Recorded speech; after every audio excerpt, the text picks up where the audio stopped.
سلااوان لێ بێ بینەرانی خۆشەویست و ئازیزی تەلەڤیزیۆنی کۆمەڵا لەگەڵ هاوڕێ هاوکارم ئەمیر هاتوونەتەوە خزمەتتان بۆ پێشکەشکردنی ئەڵلقەیەکی دیکە لە زنجیرە بەرنامەکانی ئێمە و بینەران کە هەموو ڕۆژانی جومعە دەبینە میوانی ماڵەکانی ئێوەی ئازیز و خۆشەویست. بەڵێ ئازیزان لەلای منیشەوە سڵاتان لەبێت، هیوادارم کە لە هەر شوێیەکان ساغ و سڵامەت بن و مەجای وەشتان هەبێت تا بە کۆتایی بەرنامەی ئەم هەفتەیەش بینەر و بیسەرمان بن. هەروەک هەموو بەرنامەکانی پێشوو ئەم بەرنمەیەش چەند بابەتێک لە خۆ دەگرێت و چەند پرسیارێک کە لەلایەن ئێوەی ئازیزەوە هاتووە وڵام دەدرێتەوە. گوڵناس با لێرەوە دەست بکەین لەم هەفتەیەدا کە گوزەرا ژمارێک لە بینەرانی بەرنمەکەمان داوایان کردووە کە قسە و باسی هەفتەی پێشوومان کە لەسەر هەڕەشەکانی کۆماری ئیسلامی بۆ سەر بنگە و بارگاکانی لایەنە سیاسەکانی نیشتەجێ لە هەرێمی کوردستان بوو جارێکی تر بڵاو بکەینەوە. دەسەر داوای ئەم ژمارە لە بینەرانی ئازیزمان ئەم قسە و باسە لە سەرەتای بەرنامەی هەفتەیەماندا جارێکی تر بڵاو دەکەینەوە. بەڵێ ئەمێ منیش پێم باشەوە دەکەین لە ماوەی ئەم هەفتەدا ئەم هەڕەشانە بەردەوام بوون و کۆماری ئیسلامی شەڕێکی ڕەوانی دژ بە خەڵکی کوردستان و هەموو ئێران بەتایبەت لە سەروبەندی 25 خەرمانان ساڵیادی دەستپێکی شۆڕشی ژینە دەست پێ کردووە. ئەم قسە و باسە تا ڕادەیەک مەبەستی کۆماری ئیسلامی لەم هەڕەشانە دەردەخات و نیشان ئەدات کە ئەم هەڕەشانە جگەلەوەی کە چەندە ناڕەوا و ناحەقن و هیچ پاساوێکی نییە، لە هەمان کاتدا ترس و وەحشەتی ئەم دەسەڵاتە لە سەر هەڵدانەوەی ئەترازەکان لە ئێران و کوردستان دەردەخات. باوەی زیاد بکەم ئەمیر هەر لەم هەفتەدا بوو کە لایەنە سیاسیەکانی کوردستان نیشتەجێ لە هەرێمی کوردستان چەندین کۆبوونەوەیان بەڕێوە برد و لەم کۆبوونەوەدا جگە لە شەرمەزارکردنی هەڕەشەکانی کۆماری ئیسلامی و دژایەتی ڕاستەوخۆی ئەم هەڕەشانە لەگەڵ شۆڕشی ژینە و بەتایبەت دژایەتیکردنی بزوتنەوەی حەقوازانەی خەڵکی کوردستان لەسەر بانگەوازێک بۆ مانگرتنی گشتی لە کوردستان لە 25 خەرمانان ڕێککەوتن کە ئەم بانگەوازای ڕۆژی 15 خەرمانان بڵاوکرایەوە لە تەلەڤیزیۆنی کۆمەڵیش بڵاوکرایەوە. تۆ پێم باشە کە لێرەدا ئەو بەرنامەیە. بەڵێ گوڵنازیان وایە لە بەرنامەی هەفتەیەماندا لە پێشدا قسە و باز لەسەر ناوەڕۆکی ئەم هەڕەشانە دەبیستن و دوجاریش ئەو بانگەوازە جارێکی تر هەر لێرە لەم بەرنمەیەدا بە ئاگاداری بینەرانی بەرنمەکەمان دەگەینی. جاگە پێت باش بێ پێشەوەی کە بچینە سەر بابەتی هەڕەشەکانی کۆماری ئیسلامی بچین ناوبڕێک ببینین کلیپێک ئامادە کراوە لایەن هاوڕێیانەوە ئەم کلیپە بینن دێنەوە خزمەتان لەسەر بابەتەکەی کە هەڕەشەکانی کۆماری ئیسلامیەوە دەیخوێنینەوە بۆتان فەرموون.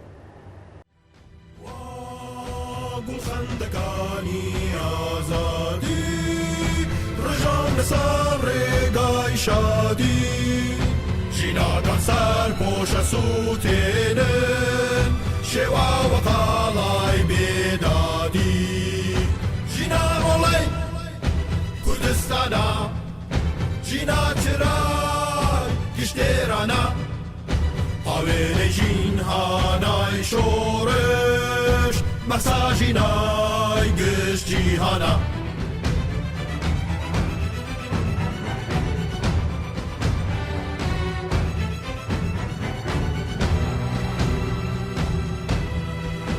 دیسان شەقە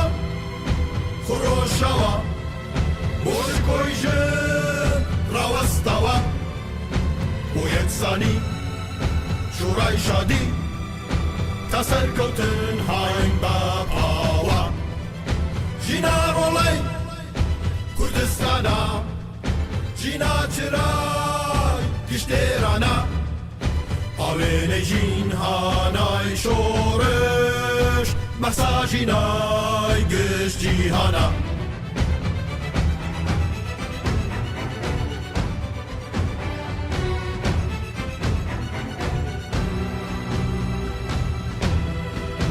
بەرەی ئێمە ئاسۆی سوورە کارگاری دڵ بێسنوورە ژنانی ڕاستە و لاستە تەمەزوی ڕزگاری و نورە هەوارەکەی ئیتر تەواو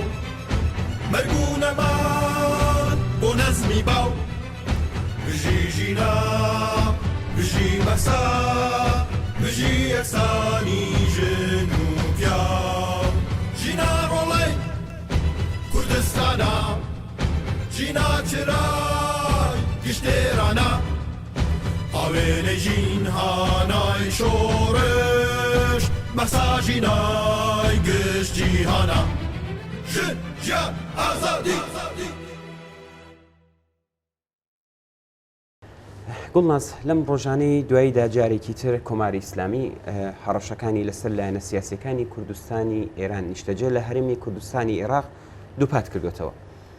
ئەلبەتە ئەم هەڕەشانە شتێکی چاوەڕوان کرا بوون لە کاتێکدا بە ساڵیادی شۆڕشی ژینان نزیک دەبینەوە و لە کاتێکدا کۆماری ئیسلامی بۆ بربەرەکانەی لەگەڵ ئەم شۆڕشە شەڕێکی ڕانەگەیەندراوی دژی خەڵکی ڕاپەڕەوی ئێران و کوردستان دەستاوەتێ بێگومان لە درێژەی ئەم شەڕەدا دووپاتکردنەوەی هەڕەشەکان نەتازەیە و نەدوور لە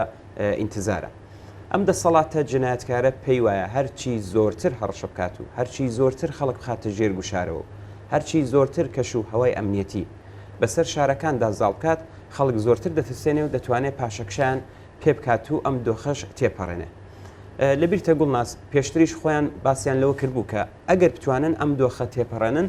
ئەوە کۆماری ئیسلامی مانەوەی بیمەکراوە ئەو جۆرەیەوەم باسییان کردووە. مەسەلە سەرەکی ئەوەیە کە خەڵکی ڕاپەڕەوی ئێران باوەڕیان بەم دەسەڵاتە وعدەکانی سیاسەتەکانی نەماوە لە ڕاستیدا ئەم ڕژیمە دەسەڵاتی مەشروعیەتی نەماوە هەر بۆیە تەنیا ڕێگا لەبەر دەستیان بۆمانەوە سەرکوت و هەڕەشەکردنە. بەڵێ ئەمیر بەڕاستی سەبارەت بە هەڕەشەکانی ئەم دواییانە سیاسەتی ئێمە وەکو کۆمەڵا ڕوونە و زۆر جار هەر لەم بەرنمەیەدا باسمان کرەوە وتومانە ئەم هەڕەشانە نیشانەی بەهێزبوونی کۆماری ئیسلامی نییە لە ناوەڕۆکی خۆیدا نیشانەی ترس و نیگەرانی لە ئاخێزێکی جەماوەریە کاممانەوە و درێژەی دەسەڵاتی بردووەتە ژێر پرسیار. ئەم ڕژیمە ئێستا کە ئامرازی فریوی لە ئاستێکی بەریندا شکستی هێناوە تەنیا پاڵی بە ئامرازی سەرکوتەوە داوە و بەڕاستیش لەم بوارەدا ڕووی زۆر ڕژیمی سەرکوتگەری دیکەی لە دنیا سپی کردووە سڵ ناکات لە هیچ جنایەتێک و دەست لە هیچ کردەوەیەکی غەیرئینسانی ناپارێزێ تا دەتوانێت لە ناوخۆ ئێران دەگرێت زیندانی دەکات ئەشکەنجە و ئازار ئەدات و پەتی سێدارێشی کە دائیم هەڵواسراوە بە دوای مندا دەگەڕێت تا نیشان بدات کە هێزی هەیە بەڵام هەمووی بۆ جوابدانەوە بە ترس و نیگەرانیەکە کە لە ئاخێزی جەماوەری هەیەت. بەڵێ بە بڕوای منیش گوڵناس کۆماری ئیسلامی ئێستا وە لەم شرایەتەدا نیگەرانی چەکی سەرشانی پێشمەرگەی لایەنە سیاسیەکانی کوردستان نییە.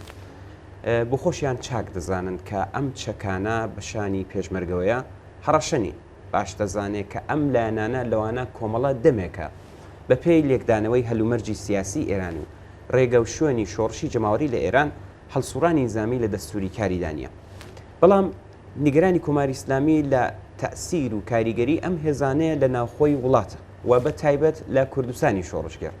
بە هەڕەشەکردن و داوای چەکداماڵین و گۆیە بە دوورخستنەوەی ئەم هێزانە لە حەقیقەتدا دەیهەوێ ئەم نیگەرانیە چارەسەر بکات تا بەم جۆرە دڵساردی و ناومێدی لە نێو خەڵکدا پەرە پێ بدات. ئەلبەت ئەوەی ڕاست بێت ئەمە تەنیا مەبەستی کۆماری ئیسلامی نییە گوڵناس لە هەمان کاتدا کز و لاوازکردنی هەرێمی کوردستان وەک قەوارەیەکی دیاریکراو لە سیاسەتەکانیدا بەری دەکرێت. با ئەم بابەتە ڕوونتر بکەینەوە.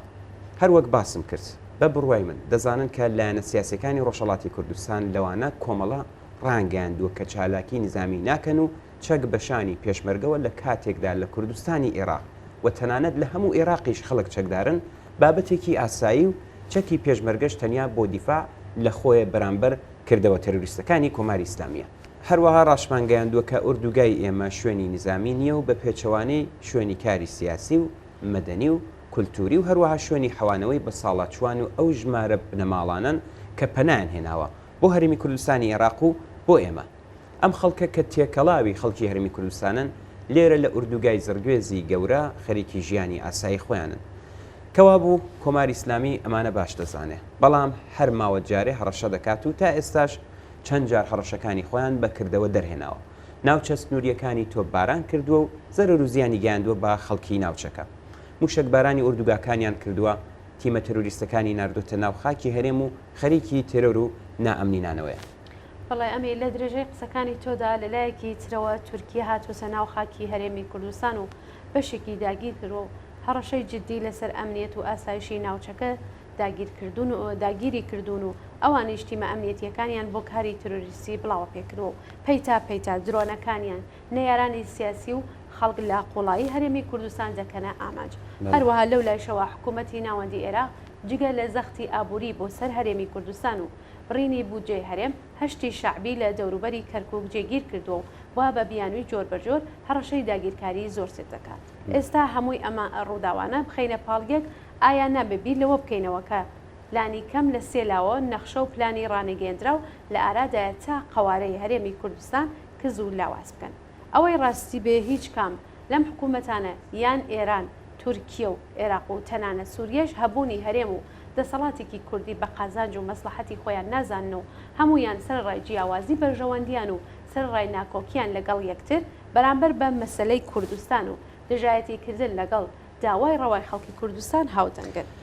بەڵێ ئەوەی ڕاست بێت هەرێمی کوردستان لە هەلومەرجێکی تایبەتی بەسەریاندا سەپا بەڵام هیچ کات پێی دڵخۆش نەبوون و نیشن.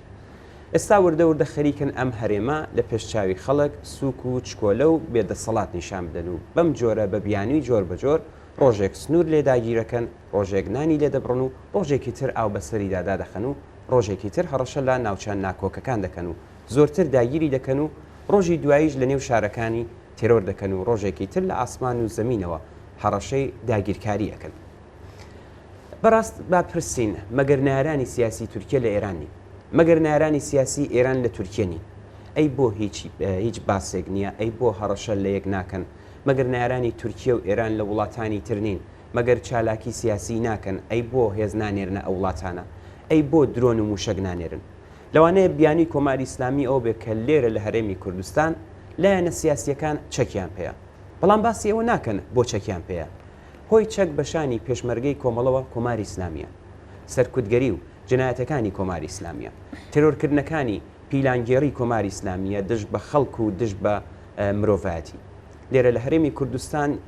لە هەرێمی کوردستانی عێراق خەڵک چەکی پێەیە ئەم خەڵکە و هەروەها هێزی پێشمەرگەش دەتوانن لەگەڵ دەسەڵاتی هەرێمی کوردستان چارەسەری ئەم مەسلەیە بە ڕێگایەکی گونجاو بدۆزنەوە ئەگەر کۆماری ئیسلامی ئەمنیەت و ئاسایشی ئەم هەرێمە تێک نەدات ئەگەر کۆماری ئیسلامی بە مەبەستی گڵاوی خۆیان دەست لە داگیرکاری هەڵگرن و ئەگەر تەداخل لەم هەرێمە نەکەن و دەست لە نەخشە و پلاندانان بۆ کەسکردن و لاوازکردنی هەڵگرن و مافی ئەم خەڵکە بۆ ژیانێکی ئاسوودە بەڕسمێت بناسن بەڵام دیواری هەرێمی کوردستان بەداخەوە کورتە ئەم هەرێمە بە هەر ئەیب و ئیرادەیە کە هەیبێ بۆ وڵاتانی داگیرکەری کوردستان قابلی قبول نییە گوڵناس. بەڵێ ئەمیر باسی دیواری کورتی هەرێمی کوردستانت کرد لە ڕاستیدا دەبێ ئاماژە بەوە بکەین کە زۆر بەداخەوە ململانێ و ناکۆکی هێزە سیاسیەکان لە هەرێمی کوردستان کە دەوڵەتانی داگیرکەر پێی دڵخۆشن مەجای کردوێتەوە تا داگیرکەرانی کوردستان ئاوا بەو پەڕێ بێشەرمیەوە سەرڕەوی ئەم هەرێمە پێشێ بکەن.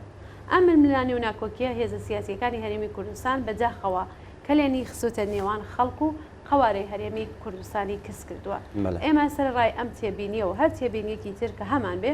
مانەوە و بەهێزبوونی قوارەی هەرێمی کوردستان بە قازانج و مەسلحەتی باڵای خەڵکی کوردستان دەزانین و لە هەمان کاتدا بەش بە حاڵی خۆمان گرفتەکان و دژواریەکانی ئیدارەی هەرێم لە ناوچەکە ناوچێکی پڕئاڵۆز و ڕۆژهەڵاتی ناوەڕاست دەرک پێ دەکەیت بۆیە ڕامانگەیاند لەسەر بنەمایش هاوچارەنووسی خەڵکی کوردستان لێرە لە هەرێمی کوردستان کارێک ناکەین کە زەخت بە زەختێک دروستکەین بۆ سەرشانی خەڵکی هەرێمی کوردستان و بەوە بیان و بدەینن بەدەستیانەوە بۆ نەیارانی ئەم هەرێمە و لە پێش هەمویان کۆماری داگیرکەری ئیسلامی ئێران ڕامانگەیاندوە و بەکردەوەیش هەروامان کردووە کە ئێمە هەرێمی کوردستان بە پرجبهەی خۆمان نازانین بەشی زۆری کاری سیاسی و تەبلیغی خۆمان لە دەرەوەی هەرێم سازمانداوە و دەیدەین لێرە ئوردوگاکەمان غیرە نظامیە واتە چالاکی نظامی تێدا ناکرێ و تەنیا شوێنێکە بۆ حزور و شوێنێکە بۆ مانەوەی کەسالێکە لە جەهەنەمی کۆماری ئیسلامی هەڵدێن و پەنا بۆ ئێمە دێنن بەڵام دیارە تا پیلانگەڕی کۆماری ئیسلامی بەردەوام بێ پێشمەرگە بۆ دیفاع لە خۆی و خەڵکەکەی چەک لەشان داناکرێت. بەڵە زۆر ڕاستە گوڕناس لە بابەت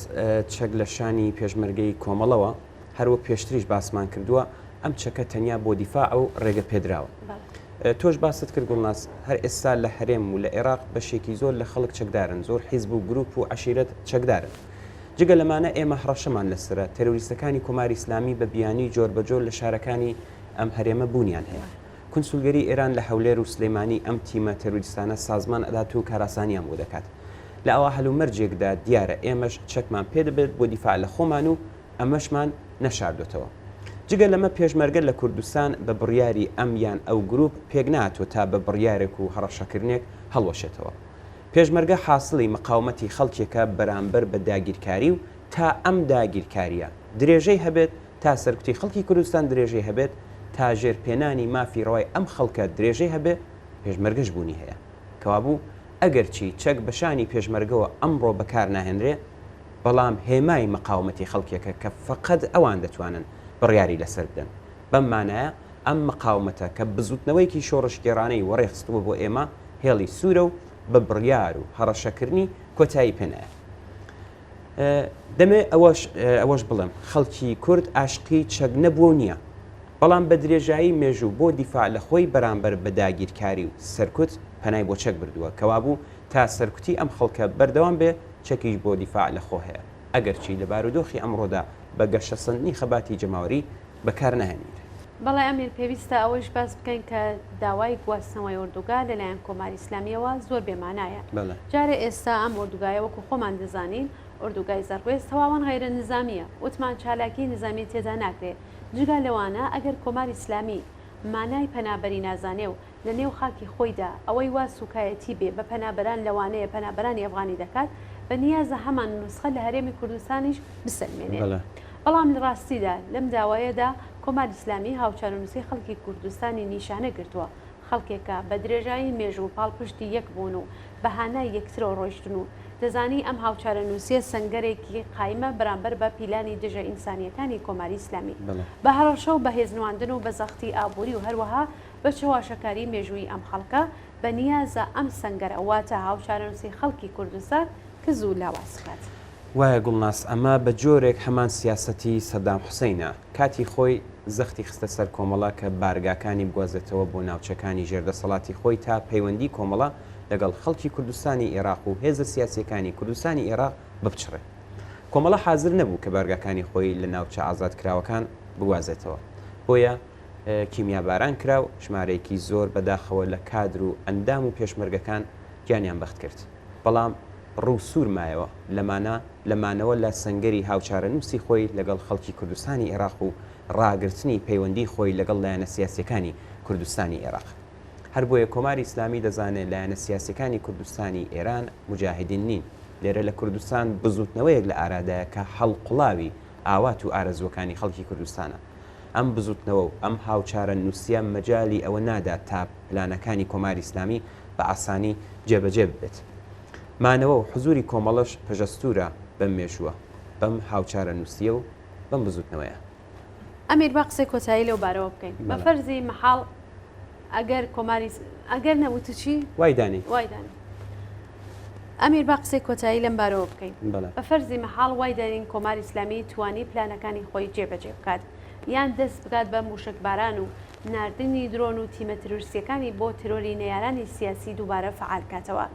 وای دانین توانی خەسارەتێک لە ئۆردوگاکان بدات وای دانین توانی ژمارەیەک خەڵکی بێدفاع لە ئۆردوگایانە بکات بە قوربانی و بە نیشانەی سەرکەوتنی سوپای ئیسلام چەند عەکس و فیلم لە میدیاکانی خۆی بڵاوکاتەوە. بەڵام دەستی ئاخرچی مەگەر خەڵکی کورد تا ئێستا کەم قوربانیان داوە کە ئەمە یەکەمیان بێت مەگەر کۆمەڵا لە پێناو ئاوات و ئارەزوەکانی خەڵکی کرێکار و زەحمەتکێش واتە ئازادی و بەرابەری و سەلماندنی مافی دیاریکردنی چارەنووسی خۆنووسین کەم قوربانی داوە سەرڕای هەموو ئەم داگیرکاریە سەرڕای ئەم هەموو سەرکوتەی ئەم بزوتنەوەیە دانەمرکاوە و لە نێو ئەم بزوتنەوەیەدا کۆمەڵا ئاڵا سوورەکەی سەرڕای هەر کەند و کۆس بێ سەر ڕێگای بێ هەر شەکاوەیە.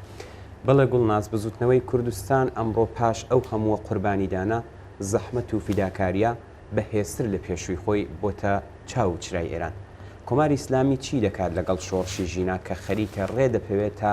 لە گۆڕی بنێ چی دەکات لە خەڵکی ڕاپەڕی و نەتەنیا لە کوردستان بەڵکو لە سەراسەری ئێران کە بنەمای ئەم دەسەڵاتیان هێناوەتە لەرزین. کۆمەڵا هەرەوە نییە کە لە هەرێمی کوردستان لە چەند شوێن جێگرتووە. کۆمەڵە بزوتنەوەی شۆڕشگێڕانەی خەڵکی کوردستانە. کۆمەڵە بزوتنەوەی ژنان دژی ئاپارتایدی جنسی و دژی یاسای کۆنەپەرستانەی حیجابە. کۆمەڵە بزوتنەوەی کرێکاران و زەحمەتکێشان بۆ بەهرەمەندبوون لە ژیانێکی ئینسانیە. کۆمەڵە بزوتنەوەی پاراستنی ژینگەیە. کۆمەڵە بزوتنەوەی معەلیمان و خەڵکی حاشیەی شارەکانە. کۆمەڵە بزوتنەوەی ڕووناکبیران و هونەرمەندان و نووسەران و شاعیران و شۆڕشگێرانە. کۆمەڵە بزوتنەوەی نوێخوازی و پێشکەوتوی لە کوردستانە کەوابوو کۆماری ئیسلامی بە هاویشتنی چەند موشک و ناردنی چەند درۆن چی لەگەڵ ئەم بزوتنەوە پان و بەرینە لە کوردستانی ڕۆژهەڵات دەکات. هەروەک شاعری گەورەی کوردستان شێرکۆ بێکەس دەڵێ دەبا کۆماری سێدارە سنە لە سێدارە بدات مەهاباد کا بە سڵنگەوە نەهێڵێ گیا سەوز بێ نەهێڵێ ئاو هاژە بکات نەهێڵێ باران ببارێ و نەهێڵێ مناڵەکانمان لەدایک بن. کۆترە سوورەکان واڵێن کۆماری سێدارەی ئیسلامی ئەوەی ناتوانێ هەرگیز هەرگیز هەرگیز لە سێدارەی بدا ئایندەیە و ئازادی.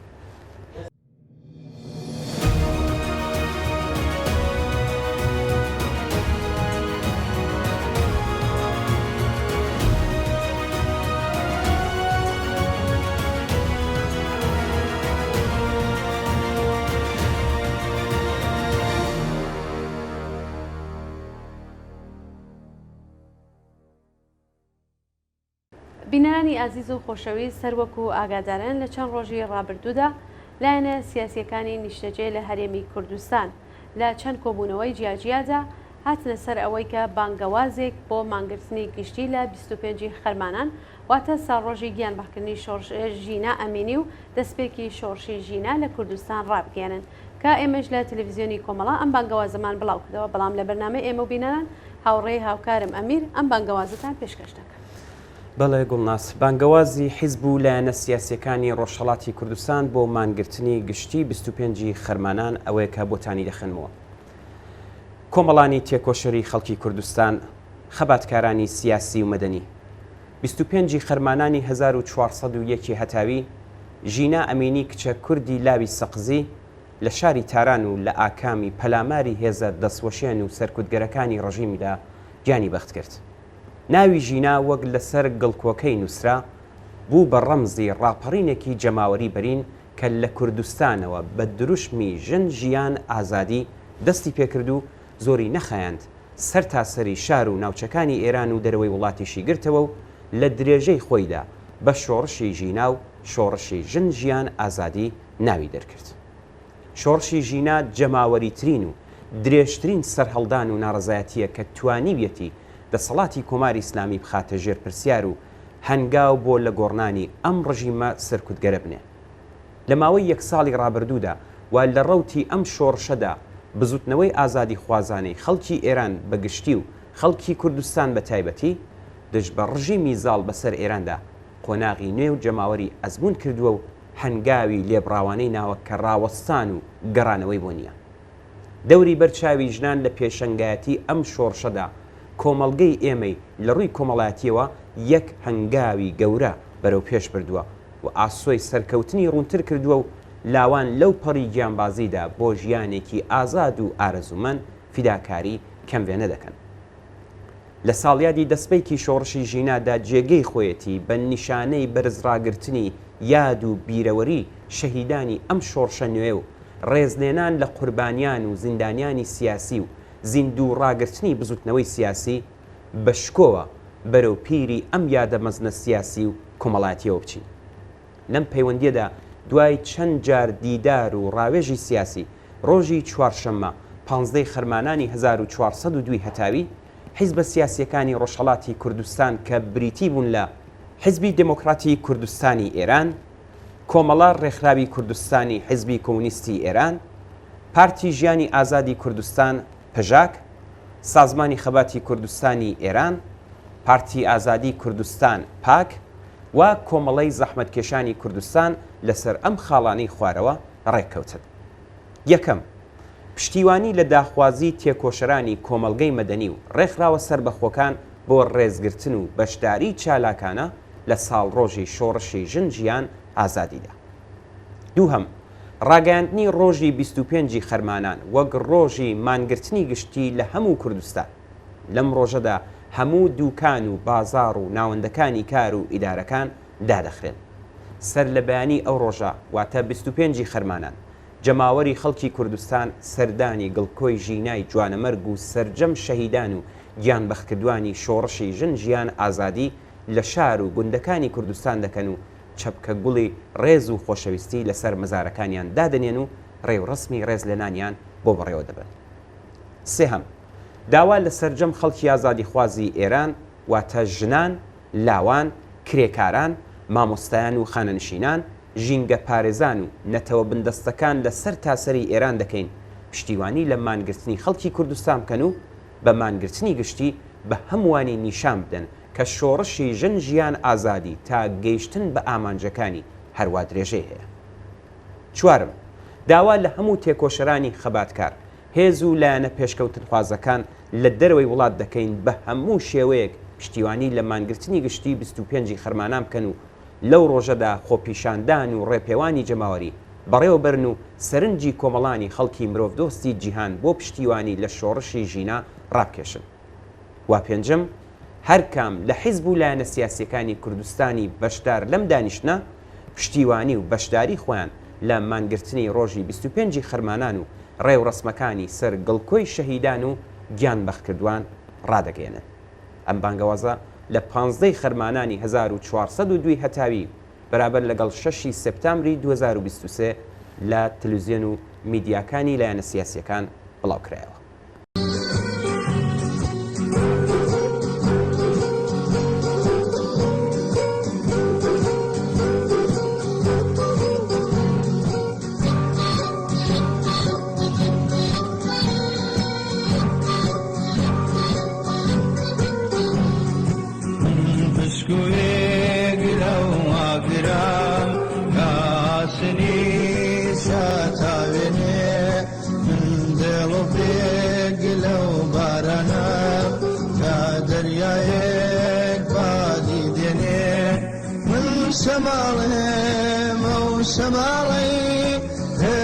شنەی بەسۆز و تاو بەسۆز و تاو دامە و بەهار بافریداگیر کاری وڵاتەکەم باوەکەم باو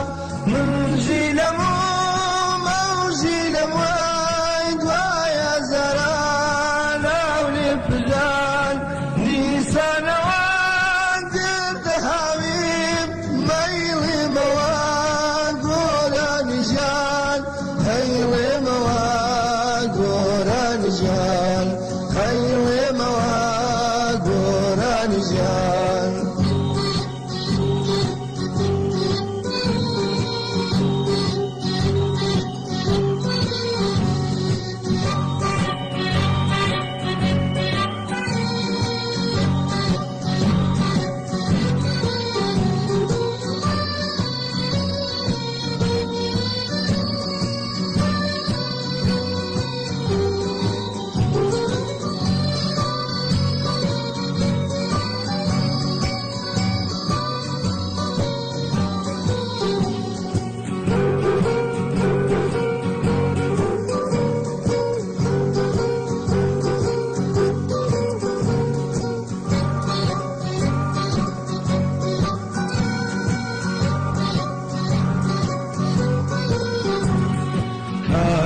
سەوای باوە کوژراو مێسکە بژێنێ بە تەسا من بە سوستێ لاوەستینە باقینترم لەو هەناسە من باوەڕێم بوومە لەرزام دێڵی زەوی دەلەرزێنم دەلەرزێنێم چێ و تەنان گوڵناس هەر لە پەیوەندی لەگەڵ هەڕەشەکانی کۆماری ئیسلامیدا تویتێکی هاوڕێ ئیبراهیم عەلیزادە بڵاو کرایەوە کە پێم باشە جارێکی تر لێرەوە بیخوێنینەوە.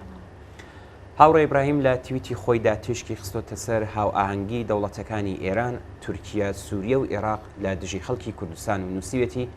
هەڕەشەکانی ڕژیمی کۆماری ئیسلامی بۆ سەر حیزب و لایەنە سیاسیەکانی کوردستان کە چەندین ساڵە لە هەرێمی کوردستان بنکە و بارگایان هەیە بەشێکە لە هاوئاهەنگیەکی ناوچەیی دەوڵەتەکانی ئێران، عێراق، تورکیا و سووریا لە دژی خەڵکی کوردستان هاوکاتبوونی ڕووداوەکانی ئەم دوایانەش ناتوانێت بەڕێکەوت بێت. یەکەم نووسیوێتی دەوڵەتی سووریا بە هەماهەنگی لەگەڵ کۆماری ئیسلامی عەشیرە خۆجەییەکانی ناوچەکەی چەکدار کردووە و ڕێکی خستون بۆ ئەوەی هێرش بکەنە سەر ناوچەکانی ژێردەسەڵاتی بزوتنەوەی ڕۆژاوە. ئەو شەڕ و ڕوبەڕووبوونەوە خوێناویانەی کە لە منبەج و دێرەزوو لە ئارادایە بوونەتە هەڕەشەیەکی جددی لە دژی بزوتنەوەی ڕۆژاوە. ئەوە لە حاڵێکدایە کە هێرشەکانی دەوڵەتی تورکێش لە دژی خەڵکی کورد لە ڕۆژاوای کوردستان بێ پسانەوە بەردەوامە. دووەم گوشارەکانی حکوومەتی عێراق لەسەر هەرێمی کوردستان چرتر بوونەتەوە. هەڵوەشاندنەوەی پارلەمانی کوردستان بە فەرمانی دادگای فیدراڵی، وەسترانەوەی بەرهەمهێنان و فرۆشتنی نەوت، دواکەوتنی بە ئەنقەستی ناردنی بودجەی ماگانەی هەرێم، کردەوەی هەڵخڕێنەرە و هاندەرانە لە شاری کەرکووک و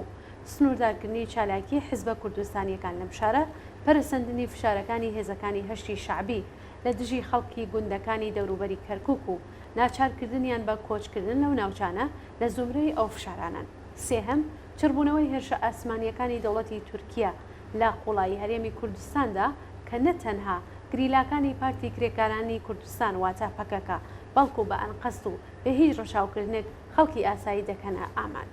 ئەوە لە کاتێکدایە کە دەوڵەتی تورکیا نزیکەی 50 کیلومتر هاتووتە ناو قوڵایی خاکی هەرێمی کوردستانەوە.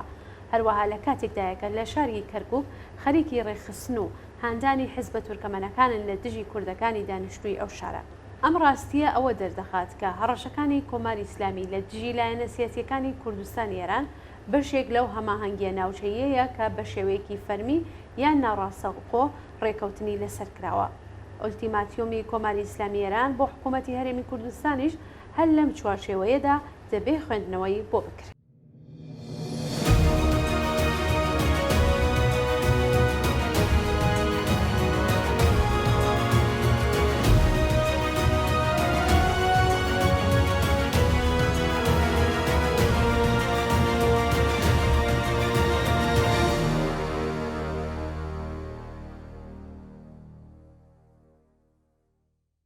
گوڵناس بینەرێکی بەرنمەکەمان کە خۆی بە هوشیار ناساندووە لە پامێکدا باسیەوە دەکات کە لەگەڵ زیادبوونی چالاکیە سەربازیەکانی ئەمریکا لە ڕۆژاوای عێراق و ڕۆژهەڵاتی سووریا بە تایبەتی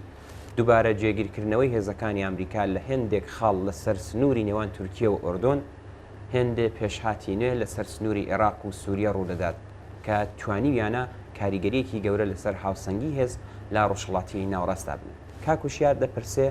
بەڕای ئێوە جریان چییە؟ بۆچی ئەم جۆرە پێشهاتانە ڕوو دەدەن؟ دەرەنجامەکانی ئەم گۆڕانکاریانە چی دەبن؟ بەسپاس لە کاکوشیار هەرچەند وردبوونەوە لەم بارودۆخە ئاسانیە و زۆر لایەنی شاردراوی هەیە، بەڵام بەگشتی ئەتوانین ئەوە بێژین کە هەر لە سەرەتاوە استراتیژی ئەوەی وا پێدەوەترا خۆمینیزم سازکردنی پردێک بوو بۆ دەریای ناوەڕاست. دوای ڕێکەوتنی استراتیژیکی ڕژیمی خومینی و ڕژیمی حافز ئەسەد لە ساڵی 1970 ئیرادێکی هاوبەش لە نێوان محوەری نوێ یان محوەری شیعە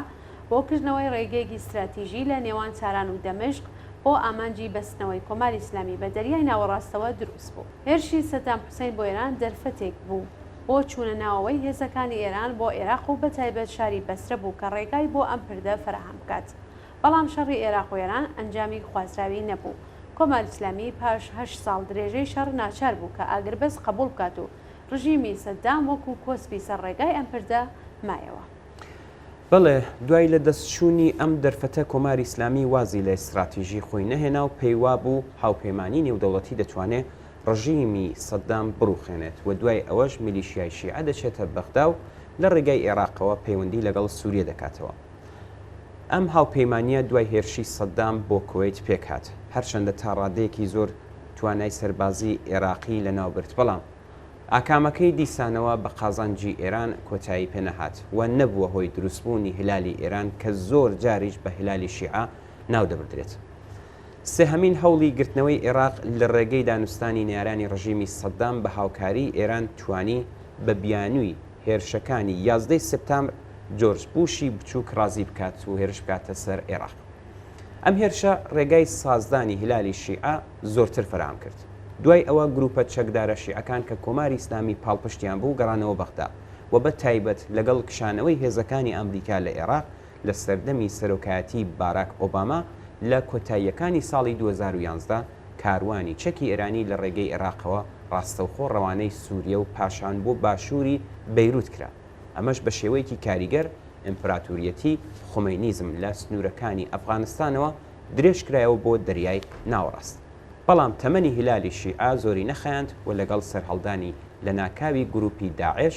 گروپە میلیشیاکانی سەر بە ئێران سوپای عێراق و سووریە و هەروەها کورد و کەمایەتیە ئاینیەکانی دیکەی ناوچەکە هەمویان کرانە ئاماج.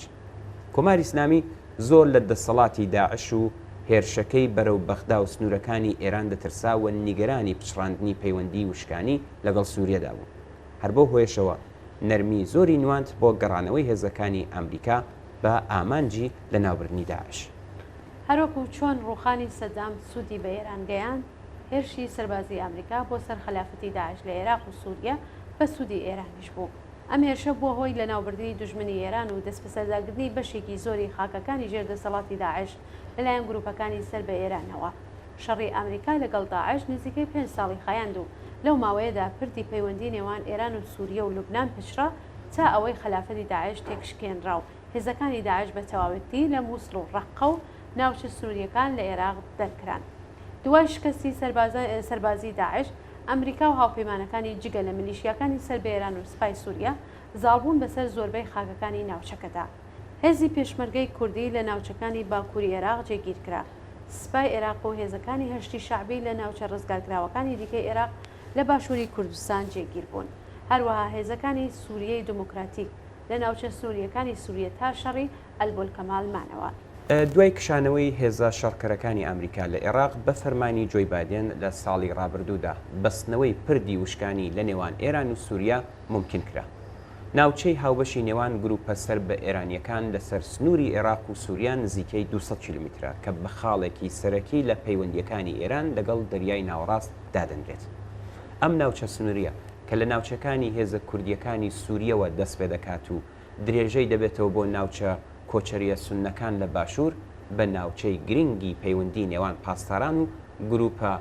بە وەکالەکانی ئێران لە سووریە و لوبنان دادەنرێت. لە هەلومەرجێکی وادا هەر یەک لە لایەنەکانی ئامادەی ناوچەکە چاوەڕێی ئەوەن لایەنی بەرامبەر بەجێهێڵەت و دەست بەسەر ئەو ناوچەیەدا بگرێت. لەژێر کاریگەری ڕکابەردا ئێران هەوڵ دەدات کاریگەری کورد لە عێراق و سووریا کەم بکاتەوە و کوردەکانی سووریا بخاتە ژێرچەتی ڕژیمی ئەسەدەوە و ئەم جارە بە جددی داوای کشانەوەی هێزەکانی ئەمریکا لە ناوچەی هیلالی ئێران دەکات. لەلایەکی دیکەوە ئیسرائیل هەوڵ دەدات ڕێگری بکات لە ئێران کە کەڵک لەم هیلالی شیعێ بگرێ و ناردنی چەک و بە تایبەت موشک بۆ سووریە و لوبنان. هەر بۆیە ئەمریکا هەوڵ دەدات دەستڕاگەیشتنی گروپە بە وەکالەتەکانی ئێران بۆ دەریای ناوەڕاست بپچڕێ و مانعی بێت. لە ڕاستیدا چالاکی و جموجۆڵی هێزەکانی ئەمریکا لە حەسەکە لە باکوورەوە بۆ تەنەف لە باشوور بۆ زۆرێک لە چاودێران و چاوەڕوان نەکراو. چونکە حکوومەتی بایدن ڕێبازی کەمکردنەوەی هێزی شەڕکەر لە ناوچەکە و دوورکەوتنەوە لە ململانەی ڕاستەوخۆ لەگەڵ هێزە بە وەکالەتەکانی ئێران گرتوۆتە بەر. بەم وەزعیەتە چالاکی رووسیا لە ناوچەکە و هەروەها هەڵبژاردننی سەرۆکۆماری ئەمریکا لە ساڵی داهاتوودا زیادکەین بۆمان دەردەکەوێت کە بۆچی ئەمریکا چالاکتر کەوتۆتە خۆ تا زەرری کشانەوەی هێزەکانی قەرەبوو بکاتەوە. بوونی سەربازی ئەمریکا لە ناوچە کوردیەکانی باکووری عێراق و سووریەوە تا ناوچە سوننی نشینەکانی باشووری ئەم دوو وڵاتە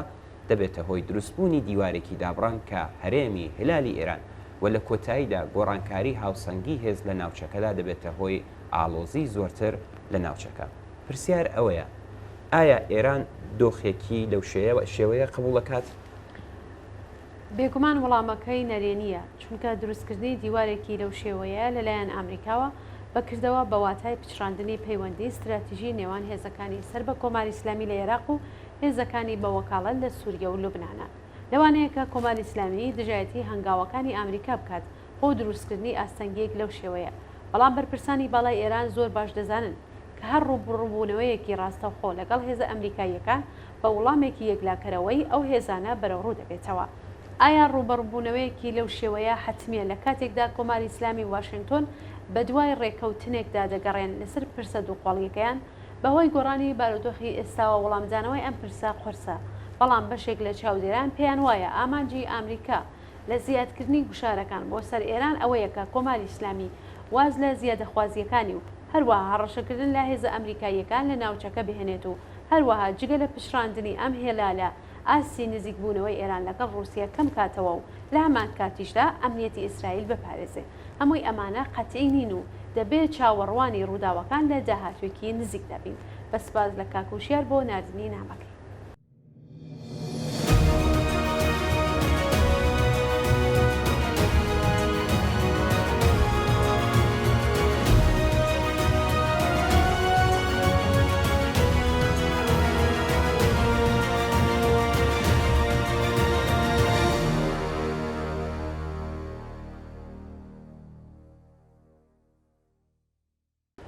گوڵناز لەم بەشەدا نامەیەکی کاک ئەیوب کە لە کرماشانەوە نردوێتی دەخوێنینەوە نووسەتی ئەوەی ڕاستی بێ هەمومان دەزانین وەزعەکە چۆنە حکوومەتی ئیسلامیش لە هەموو کەس باشتر دەزانێت چ باسە هەر بۆیە لەم ئاخرانەدا هێرشەکانیان تونتر و چڕتر کردوتەوە چون دەترسن باچاوێک بە قسەکانی کەسانی جۆر بەجۆر لە ناو حکوومەت و دەرەوەی حکوومەت لەم دویانەدا بکەین تا ئاسەواری ئەم ترس و نیگەرانیەمان بەڕوونی بۆ دەرکەوێت کاگەیب لە درێژەی نامەکەی دانووسیەتی چەند کۆمنتێکم لەدایان کۆمنتی هاوشێوە هەڵبژاردووە بۆ ئەوەی بیرۆکەیەکتان پێ بدەم کە چی ڕوودەدات کە لە خوارەوە دەیخۆنمەوەتان محسن ڕێنانی ڕفۆرمخوازی حکوومەت دەڵێ ئەم سیستمە ناتوانێت بمێنێتەوە ئەم سیستمە تەنانەت ئەو خاڵەی تێپەڕاندووە کە گۆیە پێویستی بە چاکسازی بێ لە ڕاستیدا بەم فەرمانە کە دەڕوات بەردەوام نابێت ئەندامێکی پارلەمان لە بۆ جندرودەوە دەڵێ نیزام بەم فەرمانە دەچێتە لێواری کەڵەشاخەوە نێونەرێکی تری پێشووی مەجلس دەڵێ داڕمانی ئابووری لە ڕەگی مل پێمان نزیکترە مهدی نەسیری سەرنووسەری پێشووی کەیهان دەڵێ نیزام هێندە زەلیل بووە بۆ کۆکردنەوەی پارەی بلۆکراوەکانی هاوڵاتیانی خۆی دەرفێنێت نەسیری هەروە ڕخنەی تون لە حکوومەتی وڵاتەکەی دەگرێت و دەڵێت وتاری کۆماری ئیسلامی لە ئێستادا کۆتایی هاتووە و ئێستا ئێران لەلایەکەوە لە باوەشی ڕووسەکان و چینیەکاندایە و لەلایەکی ترەوە خەریکی ئاڵوگۆڕی نەوتە بەرامبەر بە خواردن لەگەڵ ئامریکا و ڕازی بووە بەم معاملەیە کاگەیوب لە درێژەی نامەکەی دادەنووسێ لە ڕۆژانی کۆتایی مانگی پوشپەر کۆبوونەوەیەکی هاوبەشی حکوومەت و پاسداران و هێندێک کەسی بەناوبانگی بەیتی ڕێبەری لە بورجی میلات بەڕێوەچوو کە کاناڵی خەبەر راپۆرتێک لەو کۆبوونەوە بڵاوکرایەوە لەم دیدارەدا ئاخوند پەناهیان لە نێو کەسانی کاریگەردا چەند وشەیەکی سەبارەت بە استراتیژی سەرەکی سیستمەکانی ورژاند کە شایانی ڕەچاوکردنە وتی بە نزیکەی دوای نزیکەی نیو سەدە بەسەر شۆڕشی ئیسلامی ئێستا ڕوون دەبێتەوە کە بۆچی خەڵکێکی زۆر دژمنایەتی بنەمای دەسەڵاتی ئاینی دەکەن قوڵایی هۆکاری دژمنایەتی دەسەڵاتی ئاینی هەمان ئەو دیاردەیەکە ئێستا دەیکەن و ئەمە ئەو ئاراستەیە کە ئەمڕۆ لە وڵات دەستی پێکردووە ئێمە هێشتا بەباشی فێری مانای وەلایەت نەبووین بوارە پەروەردەیەکان و زانکۆکان لەمڕۆوە تاوانبارن هەروەها ئاخوند پەناهیان دەڵێ ئێمە لە بەردەم قەیرانێک داین ئەمڕۆ هێندێک کەسان کە تێگەیشتنێکی هەڵەیان لە ویلایەت هەیە لە قوڵایی استراتیژی مانای ویلایەتی تێناگەن پاستار جعفەریش لە کۆبوونەوەکەدا سەبارەت بە ڕۆڵ و ئەرکی سەرەکی یاریدەدەرەکان بەم شێوەیە ڕوونی کردوێتەوە کە ئەوان لە تەنیشت هەموو بەرپرسێکدا دەنرێت و ئەو یاریدەدەرە مەعاملە لەگەڵ ئەو پرس و گرفتانە دەکات کە دێتە پێشە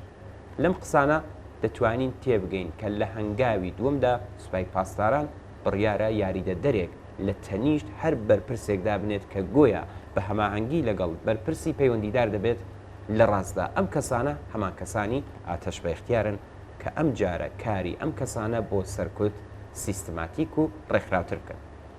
لەم بارەوە وتارێکی خامنەی لەم دانیشتنەدا پەخشکرا خامنەی دەڵێ دامەزراوەکانی حکوومەت لە بری ئەوەی قۆڵی خۆیان بەڕووی ئەو کەسانەدا بکەنەوە کە نە ئیسلام قبول دەکەن نە شۆڕش نە سیستمی ئیسلامی نەبەها ئیسلامیەکان دەبێت باوەشیان بۆ منداڵەکانی موسڵمانان بۆ گەنجە ئیماندارەکان بۆ منداڵانی شۆڕشیێران کە هەمان بەسیجیەکان و ئاتەش بێختیارەکانن کراوە بێت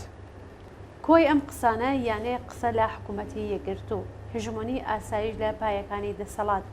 دانانی یاریدەدەر بۆ کۆکردنەوەی چەقۆکێش و چەقۆکێشەکانیان کە فەقی بە گەنجی ئاینی منداڵانی شۆڕژگەر منداڵانی حیزبوڵڵا دەیان ناسێنێت کاردانەوە و ترسی لە دەسەڵات بۆ کنترۆلکردنی کۆمەڵگایەک کە بە دوای شۆڕش و ڕزگاریدا دەگەڕێت لەم پەیوەندیەدا با ئاوڕێک لە قسەکانی پاسدار سەلامی سەرۆکی سوپای پاسداران بدەینەوە کە لە کۆبوونەوەی بەرپرسانی بنکەکانی بەسیجەکاندا ماوەیەک لەمەوە پێش گوتبووی بە دڵنیاییەوە دوژمن ئاواتەخوازە لە چەند مانگی داهاتوودا بتوانێت جارێکی دیکە لە ساڵیادی بە قسەی ئەو ئاژاوە گێڕیەکاندا دیسانەوە ئاژاوە بنێتەوە وتی ئێمە هەر کاتێک ئامادە بین بە تەواوەتی کنترۆڵی خۆمان دەکەین و وەڕوو لە بەسیجیەکان دەکات و دەڵێ کاری ئێمە خۆپاراستنە بنکەکان لە گەڕەکە ئیسلامیەکان بەرەو پێش ببن و دەڵێ زۆرترین سوود لە فەزای مەجازی وەربگرن زانیاری بڵاو بکەنەوە سەرکردەکانی جەریانەکان دەستنیشان بکەن و سنووردارکردنیان بکەن و بنکەکانتان چالاک بکەنەوە قسە و باسی ئەم فەرمەندە تاوانبارە لەبارەی دوژمنەوە دەربڕینی ئەو کابوسەیە کە ئێستا مەعاملەی لەگەڵ دەکەن دەڵێت ئەوان کەسێک کە ملکەجی سیاسەتەکانیان نەبێ و گوێ دانەخات و چاو نەقوچێنێ و دەمی دانەخات بە دژمنی دەزانن کە باش لە مانای ویلایەتی فەقێ تێنەگەیشتون. هەر لەو دیدارەدا خامنەی هۆشدار ئەدات کە نابێ ماندوو بین. ئەمڕۆ ڕۆژی ماندووبوون نییە و ناومێدی نییە، بەڵام ئومیدواری نسیەیە، ئەوەی وا نەقدە و لەبەر دەستایە ماندووبوونە. لە ڕاستیدا فەقیه و فەرماندا هەمویان لە ترسی لە گۆڕنانیان ماندوون. هەر بۆیە بەڕاشکاوی ئەبێ بڵێن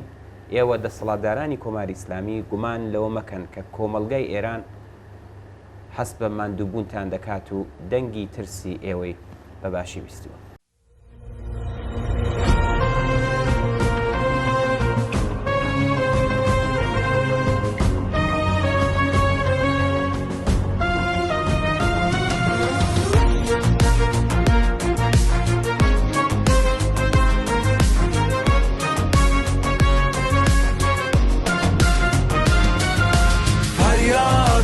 فریاد کن زن زندگی آزادی، تو که کف خیابون نیستادی، رهبر این انقلابی. فریاد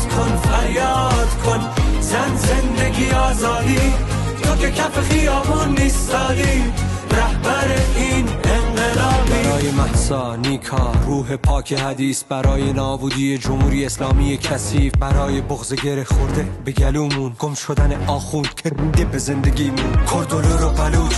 ترک و گیلک، عرب و فارس، این شده باید بخوره به تیرک. اینا میرن رفتنی هن، مجبورن برفتن برای زندانیایی که سلول به سلول گشت. ملتی که عمر با استرس زندگی کرد، شهیدی که جون داد چون حرف از آزادی میزد، برای نابغه های فراری این همه دانشجو، دانش آموزی که میگه آینده من خوب. فریاد کن زن زندگی آزادی، تو که کف خیابون نیستادی، رهبر این انقلابی. فریاد کن زن زندگی آزادی، تو که کف خیابون نیستادی، رهبر این انقلابی.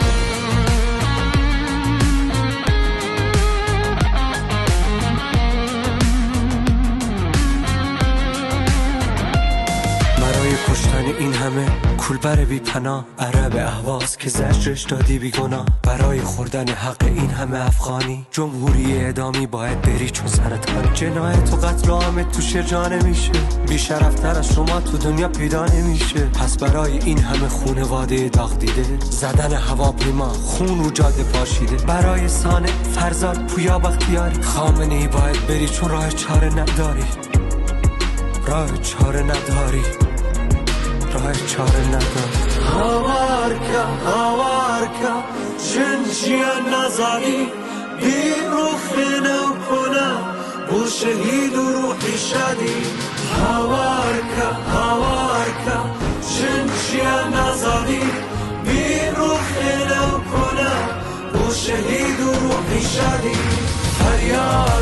فریاد کن زن زندگی آزادی، تو که کف خیابون نیستادی، رهبر این انقلابی. فریاد کن زن زندگی آزادی، تو که کف خیابون نیستادی، رهبر این انقلابی.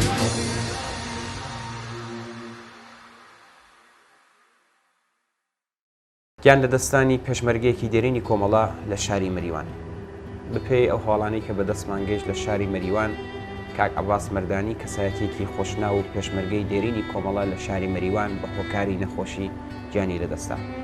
کاک عەباس کە بۆ ماوەی ساڵانێک لە ڕیزی پێشمەرگەکانی کۆمەڵە خەباتی دەکرد، بەهۆی دەستەنگی و هەژاری بنەماڵەی بەناچار گەڕایەوە بۆ مەریوان. پاش گەڕانەوەی بۆ مەریوان، کاک عەباس خۆی وەفادار بە کۆمەڵە و ئامانجەکانی دەزانی و کاری بۆ دەکرد و هەر ئەوەش کردبووی بە کەسایەتێکی خۆشنا و جێگەی متمانە لە شاری مەریوان. هەر بۆیە بە گیان لە دەستانی ڕەم و پەژارەیەکی زۆری بۆ خەڵکی شارەکە و بە تایبەت ئەوانەی وا لە نزیکەوە دایانناسی جێهێشت. ئێمەش هەر لێرەوە لە تلوزەری کۆمەڵەوە لەلایەن خۆمان و پرسە و هاوخەمی خۆمان بە بنەماڵە و دۆستانی کاک عەباس بە تایبەت هاوژینی بەڕێزیان پەروانە خانم و جگەرگۆشەکانی کاک بورهان و کاک عێرفان و هایدە خانم ڕادەگەێنین و دڵنیان یادی کاک عەباس تا گەیشتن بە ئاواتە ئینسانیەکانی زیندوو دەمێنێت.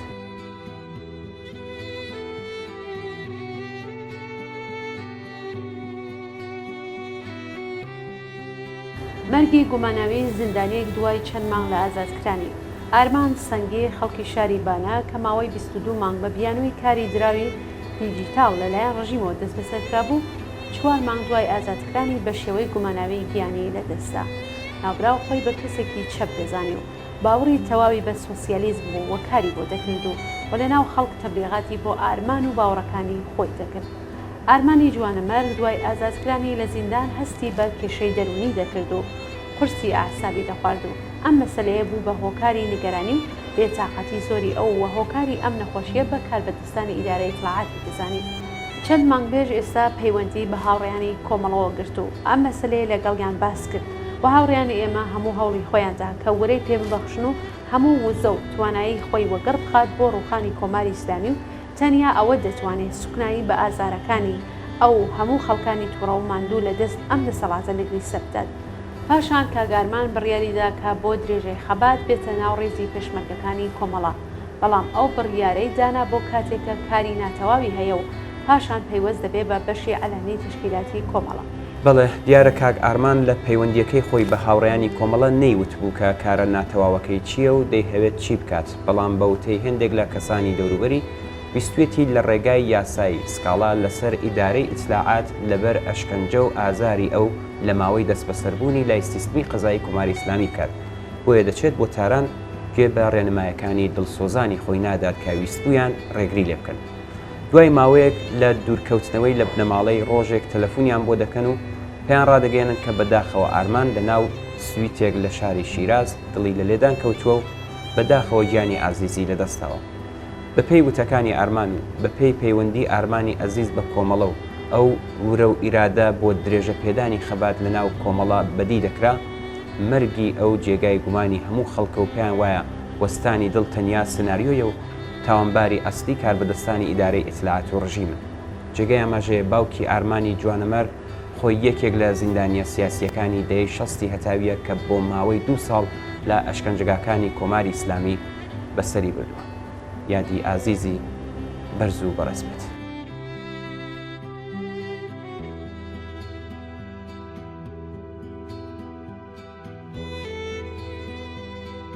زۆر بەداخەوە ئاگادار کراینەوە کە ڕۆژی سێشەممە چواردەی خەرمانان لە شاری بۆکان کاک حەسەن مەولودی برای هاوڕێی گیانبەختکردووی ناوڕێزەکانی کۆمەڵە هاوڕێ ئیسماعیل مەولودی بۆ هەمیشە دڵە گەورەکەی لە لێدان کەوت و ماڵاوی لە ژیان کرد. کاک حەسەن مەولودی کەسایەتیەکی خۆشەویست و ناسرا و جێگەی متمانەی هەموو خزم و دۆستان و بەتایبەت شاری بۆکان بوو. زۆر بەداخەوە ڕۆژی سێشەممە چواردەی خەرمانان و هەمیشە دڵە گەورەکەی لە لێدان دەکەوێت و ماڵاوایی لە ژیان دەکات. ئێمەش لە تەلەڤیزیۆنی کۆمەڵەوە پڕ بەدڵ سەرخۆشی خۆمان ڕاستەی بنەماڵەی کاک حەسەن و هەموو خزم و دۆستان و بەتایبەت شاری بۆکان دەکەین. یادی ئازیزی کاک حەسەن مەولودی بەرز و بەڕێز بێت و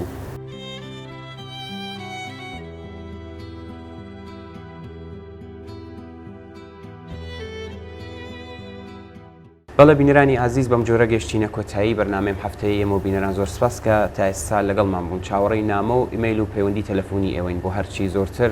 ڕازاندنەوەی بەرنامەکەی خۆتان پەیوەندیمان پێوەگرن و ڕابۆچوونەکانتان باس بن. بەڵێ ئازیزان زۆر سپاس بەوەی کە تا ئێستا لەگەڵمان بوون، هەر بژین بە شادی و کامرانی ماڵاوە.